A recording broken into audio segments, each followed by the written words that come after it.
जितात्मन प्रशान्तस्य परमात्मा समाहितः शीतोष्ण सुख दुखेषु तथा मानापमानयोः। हे अर्जुन, सर्दी गर्मी और सुख दुखादिकों में तथा मान और अपमान में जिसके अंतःकरण की वृत्तियां अच्छी प्रकार शांत है अर्थात विकार रहित है, ऐसे स्वाधीन आत्मा वाले पुरुष के ज्ञान में सच्चिदानंद घन परमात्मा सम्यक प्रकार से स्थित है, अर्थात उसके ज्ञान में परमात्मा के सिवाय अन्य कुछ है ही नहीं। तो सज्जनों, मुस्कुराइए। आप सभी को मेरा प्रणाम। जय सिया राम।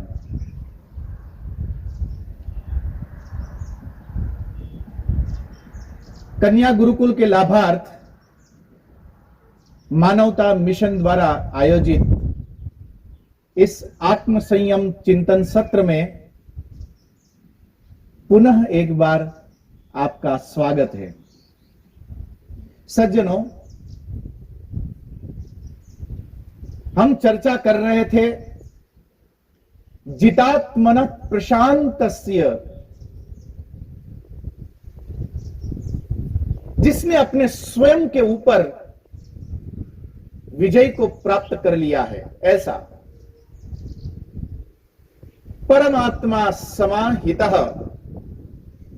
ऐसा ही व्यक्ति उस व्यापक तत्व को, उस परम सत्ता को प्राप्त कर सकता है। यहां पर एक सफलता, वो सफलता नहीं कि आप अपनी पत्नी, अपने बच्चे, अपने नौकरों के ऊपर केवल अपना रौफ जमाते रहो, बाकी भले दुनिया ना पूछती हो। ऐसे व्यर्थ के अहंकार के भीतर जीने वाला व्यक्ति सफलता के स्वप्न को पालता रहता है, किंतु वो सफलता को कभी उपलब्ध नहीं हो सकता है। एक शाश्वत परम तत्व को, एक व्यापकता को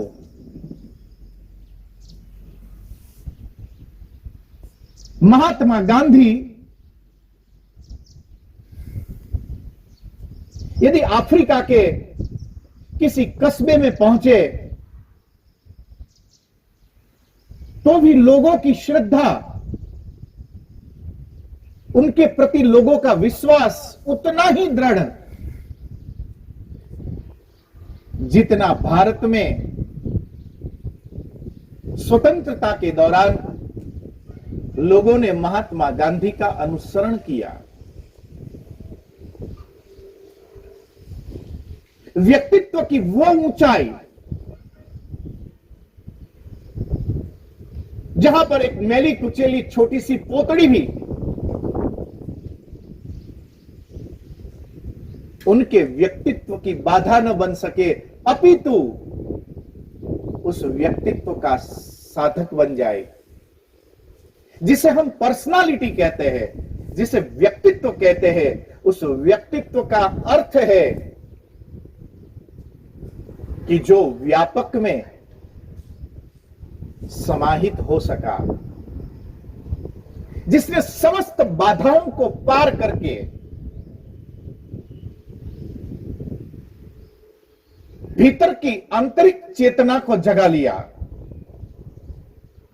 और वो संकल्प की शक्ति, वो चेतना की शक्ति, वो भीतर का जागरण उसके व्यक्तित्व का परिचय बन गया। ऐसे एक व्यापक परिचय को उपलब्ध होने के लिए, ऐसे एक परम सत्य को, ऐसी एक परम सत्ता को प्राप्त करने के लिए भगवान श्री कृष्ण कहते हैं कि सुख जिसे प्राप्त करने की हमारे भीतर एक आकांक्षा होती है, याद रखना सुख की आवश्यकता आपको नहीं है। सुख केवल इंद्रियों का, मन का अनुभव है। ठीक उसके विपरीत दुख भी इंद्रिय और मन का अनुभव मात्र है। किंतु इंद्रियों के द्वारा किए जाए इस अनुभव को, इस सुख दुख को हमने अपना मान लिया, हम उसमें स्थिर हो गए। भगवान श्री कृष्ण कहते हैं कि धर्म का आपके सुख से कोई संबंध नहीं है।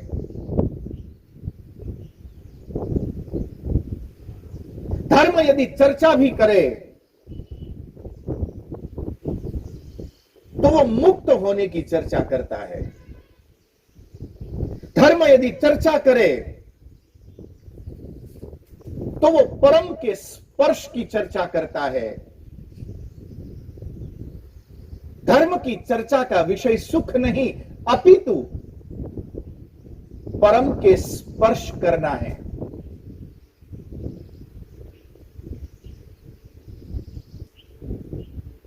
किंतु यदि और गंभीरता पूर्वक भीतर जाकर यदि देखा जाए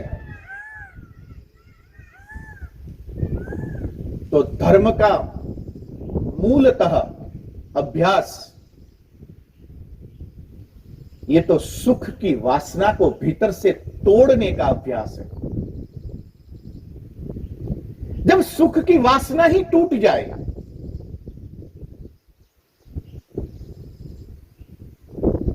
जब सुख के बीज टूट जाए ना,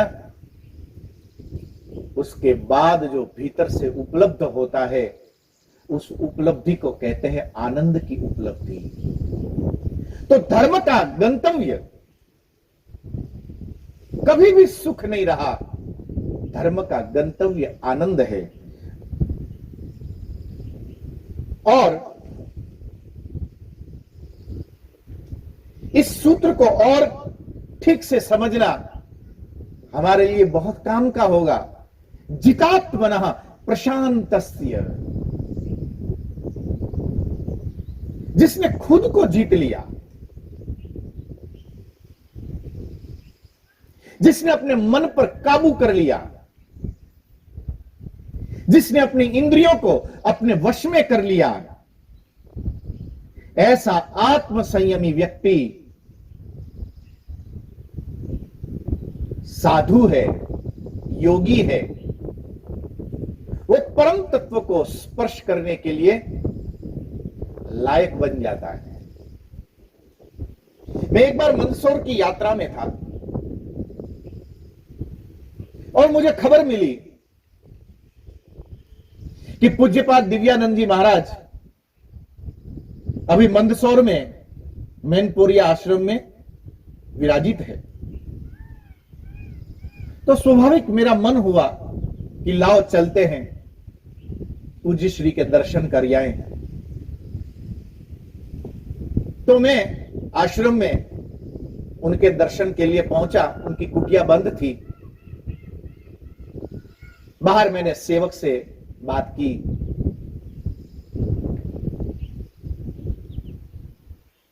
सेवक ने तुरंत भीतर पूज्य स्वामी जी को खबर पहुंचाई और खबर मिलते ही पूज्य श्री ने मुझे अंदर कक्ष में बुला लिया। मैं जब अंदर पहुंचा तो पता लगा कि पूज्य स्वामी जी को बहुत ज्यादा बुखार था। तो मैंने एक विवेक किया कि स्वामी जी महाराज, लगता है आपको बहुत ज्यादा बुखार है। लगभग 104 के आसपास था।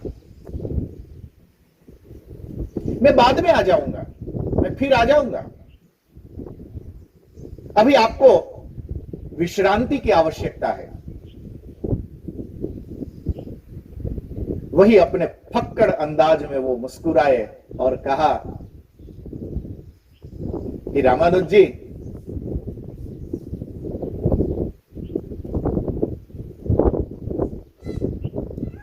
ये कष्ट तो शरीर का है, ये मेरा नहीं है। रही बात कष्ट की, तो आप जैसा विद्वान व्यक्ति यहां तक आ गया और यदि आपके साथ बैठकर मैंने शास्त्र चर्चा न की तो जरूर मुझे भीतर कष्ट होगा।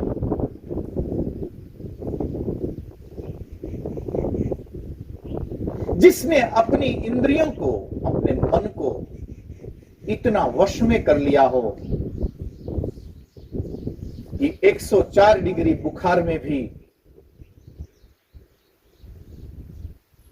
जो शरीर की परवाह किए बगैर मुस्कुराने में समर्थ हो, ऐसा आत्म संयमी साधु शिवत्व को, परमात्मा को स्पर्श कर सकता है। भगवान श्री कृष्ण इसके उत्तर पद में कुछ उदाहरण स्थापित करते हैं। शीतोष्ण सुख दुखेषु तथा मानापमानयोः। जिसने मान और अपमान में, प्रकृति और विकृति में, सुख और दुख में अपनी समत्व बुद्धि का विकास कर लिया हो, ऐसा आत्म संयमी व्यक्ति परम का, ईश्वर का, अनंत का स्पर्श कर सकता है।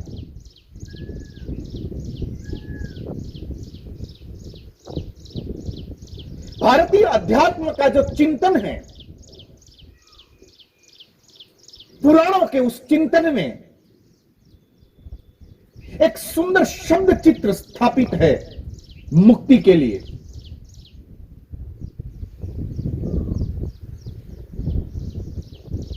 एक ऐसी अवस्था,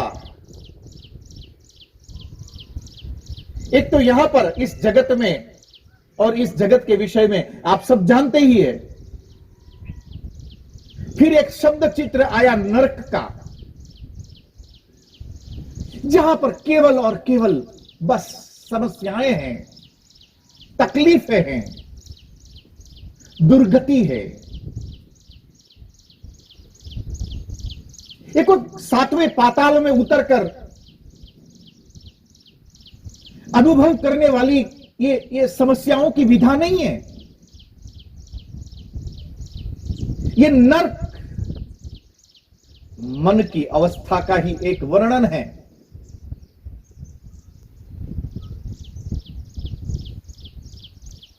कि जब व्यक्ति के ऊपर से आत्म संयम हट जाता है, तब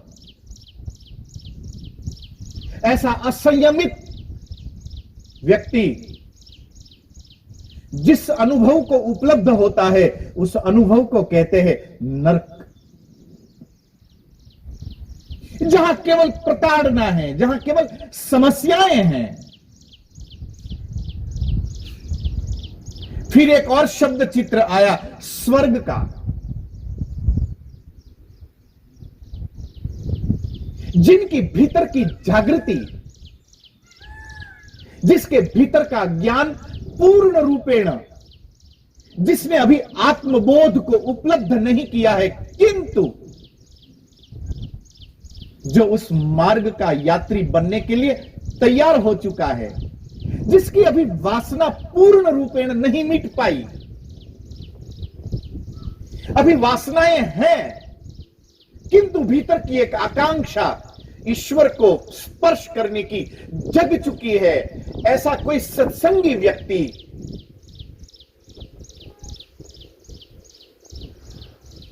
जिसे अभी सुख और दुख, मान और अपमान,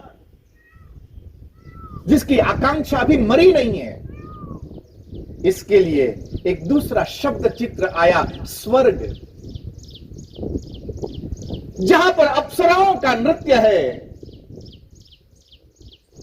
हम जो कल्पना नहीं कर सकते हैं, ऐसी कल्पनातीत सुख सुविधाओं और व्यवस्थाओं की वहां पर व्यवस्था की गई है। ऐसा एक स्थान,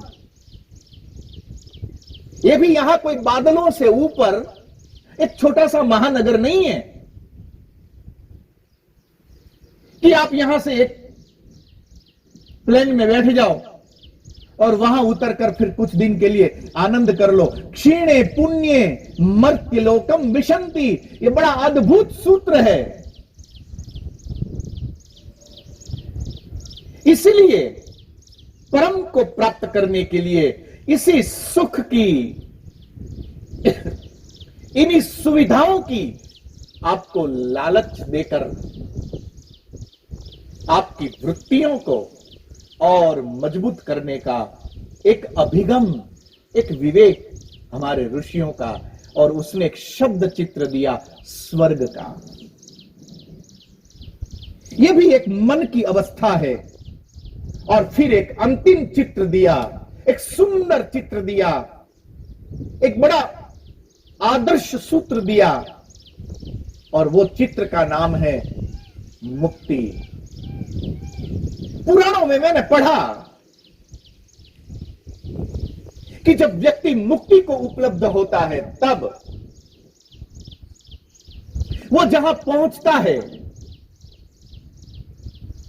वहां पर केवल और केवल परमात्मा ही परमात्मा होते हैं। जहां पर अब साधक और बाधक का कोई प्रश्न ही नहीं है। जहां पर न कुछ भी साधक है, जहां पर न कुछ भी बाधक है, जहां पर एक परम अवस्था है, एक शाश्वत अवस्था है, एक शांत गहरी अवस्था है। और उस शब्द चित्र को स्पष्ट करते हुए हमारे ऋषियों ने लिखा कि जब हम वहां पहुंचते हैं तो पहुंचते ही हम भी उसी ईश्वर के जैसे चतुर्भुज नारायण का रूप प्राप्त कर सकते हैं। ऐसा भला कैसे हो सकता है? आपके विचार ट्रांसफॉर्म हो सकते हैं, आपके अनुभव ट्रांसफॉर्म हो सकते हैं, किंतु बॉडी किस तरीके से ट्रांसफॉर्म हो सके? शरीर की रचनाओं को एक आध सेकंड के अंदर कैसे बदला जा सकता है? एक ऐसी उन्नत अवस्था, जिस अवस्था में पहुंचने के बाद ये शरीर की वासना, ये इंद्रियों की वासना, ये मन का उत्पात जहां पर समाप्त हो जाए, और उस समाप्ति के तुरंत बाद जो एक घटना घटित होती है वो है परम पद को प्राप्त करने की। जब तक बादल में बूंदें बंधी हुई है, तब तक हवा के झोंकों के साथ वो बादल को यहां से वहां उड़ाकर ले जा सकती है। वही बूंद जब बादल से टपक कर नीचे उतर आए, तब वह बूंद अपने प्रवाह के साथ बहना प्रारंभ करती है। उसका वो उछलना, उसका वो कूदना, उस झरने के साथ एक गूंजता हुआ एक संगीत, एक गीत, उस गीत के साथ धीरे धीरे धीरे वही बूंद जब समुद्र में जाकर समुद्र में मिल जाती है, तब एक छोटी सी बूंद इतने बड़े सागर का रूप ले लेती है। ठीक उसी प्रकार जब वासनाएं समाप्त हो जाए, वासनाओं के बहाव के साथ बादलों में हमारा इधर से उधर, कल्पनाओं में हमारा डोलना बंद हो जाए, तब वो बूंद टपक कर एक झरने के साथ, एक अस्तित्व के साथ गति करना प्रारंभ करती है। जब आप आत्म संयम में स्थिर हो जाओ, उसके साथ जब आप गति करो, तो वो गति में एक संगीत होगा, एक नृत्य होगा, एक कला होगी, एक सुंदरता होगी, एक आनंद होगा। धर्म का कार्य आपको सुख देना नहीं है, अपितु सुख के बीजों को तोड़कर उसमें से आनंद को प्रकट करना है। और जब कोई साधक उस आनंद को प्राप्त कर लेता है, तब वो अनंत को उपलब्ध हो जाता है, वो महासागर में विलीन हो जाता है, वो मुक्ति को पा लेता है, जहां पर अब वो व्यक्ति व्यक्ति न रहकर वो परमात्मा का रूप ले लेता है, वो चतुर्भुज नारायण बन जाता है। एक ऐसा चुंबकीय व्यक्तित्व बन जाए जिसे बार बार देखने का हमारा मन करे। एक ऐसा चुंबकीय वक्तव्य बन जाए कि जिन वचनों को बार बार सुनने का हमारा मन करे। ऐसी एक व्यापक प्रतिभा, यह भी मुक्ति एक मन की अवस्था है। और इसलिए गोस्वामी तुलसीदास जी कहते हैं कि ज्ञान नयन निरखत मन माना। जब ज्ञान के द्वारा आपके अंतश्चक्षु को खोल दिया जाए, तब सुख और दुख, मान और अपमान, सुविधा और असुविधा आपको उद्वेलित नहीं कर सकती है। आपने कभी सोचा कि ये सुख जितना हमें उत्तेजित करता है, उससे कहीं गुना ज्यादा दुख भी हमें उत्तेजित करता रहता है। किंतु इस उत्तेजना का प्रारंभ क्या केवल दुख के ही साथ होता है? नहीं, इसका प्रारंभ हम सुख में करते हैं, क्योंकि सुख के साथ हमारा तादात्म्य का जुड़ना बड़ा सरल है, सहज है। आप कहीं निकलो और कोई आपके ऊपर गुलाब की कुछ पंखुड़ियां आपके ऊपर बिखेर दे, उस समय जो आपके भीतर, आपके मन को, आपके अहंकार को जो सुख मिलता है, यही सुख गहरे में जाकर वासना का रूप लेना शुरू कर देता है। और जब यही सुख वासना बन जाए, तब वो चहुं ओर से उसी प्रकार के सम्मान की लालसा को लेकर व्यक्ति यहां से वहां द्वंद्व में भागता रहता है। और तभी जब कोई उसके लिए पुष्प की वर्षा का इंतजाम न कर सके, तब वो खिन्न हो जाता है, व्यथित हो जाता है, दुखित हो जाता है। हमने सुख के साथ और सुख के द्वारा हमने दुख के साथ अपने तादात्म्य को जोड़ लिया है, जबकि ये सुख का अनुभव, ये दुख का अनुभव केवल और केवल हमारे मन, इंद्रिय और शरीर का विषय है, नहीं कि हमारा विषय है। किंतु जब तक कोई आत्मसंयमी व्यक्ति स्वयं को सुख और दुख से परे अपने आप को न पहचान सका, तब तक भीतर से एक अधिकार की आवाज, एक मालकियत पैदा नहीं हो सकती है। और जब तक स्वयं के अधिकार का व्यक्ति को पता ही न चले, तब तक वो जो कुछ भी करे वो केवल द्वंद्वों के बीच में डोलने भर का कार्य है। चंद सेकंड सत्संग में बैठकर कोई व्यक्ति आत्म संयम को नहीं उपलब्ध हो सकता है जब तक कि वह अनुभव तक न पहुंच जाए। आत्मसंयम के ये सूत्र केवल वाणी तक के नहीं, अपितु ये अनुभव के सूत्र है।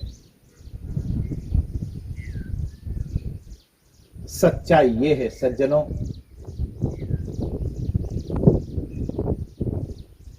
कि सफलता का साक्षात्कार, उसकी परीक्षा व्यक्ति को असफलताओं के बीच में ही देनी पड़ती है। आत्मसंयम और परम पद के साक्षात्कार को व्यक्ति द्वंद्व के समय ही दे पाता है।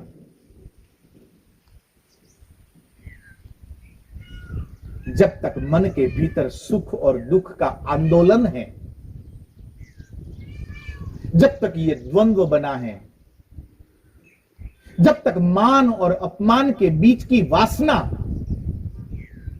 और उसका फासला जितना ज्यादा है, उतना इस द्वंद्व में परिश्रम भी ज्यादा है। धीरे धीरे आत्मसंयमी व्यक्ति अपने भीतर की वासनाओं को समाप्त करता हुआ,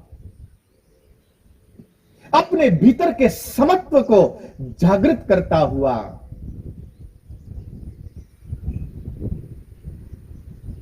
जो संयमित हो सका, ऐसा व्यक्ति परम को उपलब्ध हो सकता है। एक ऐसी व्यापक व्यक्तित्व को वो प्राप्त कर सकता है जिसकी कामना सबको है।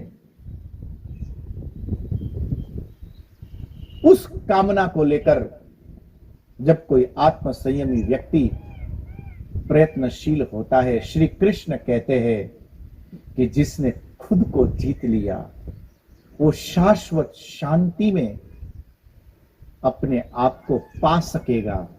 जब आप उस शाश्वत शांति को प्राप्त कर लोगे, उसी क्षण मान और अपमान का ये द्वंद्व स्वतः समाप्त हो सकेगा। सुख और दुख का ये खिंचाव स्वतः दूर हो जाएगा। और जब वो आत्मबोध को उपलब्ध कर लेता है, उसी समय उसे परम का स्पर्श हो जाता है। आज बस इतना ही। सत्संग की इन गलियों में आपसे पुनः एक बार मिलने की आशा के साथ आज बस यहां पर विराम करते हैं। आप सभी को मेरा प्रणाम। जय सिया राम। मुस्कुराते रहना।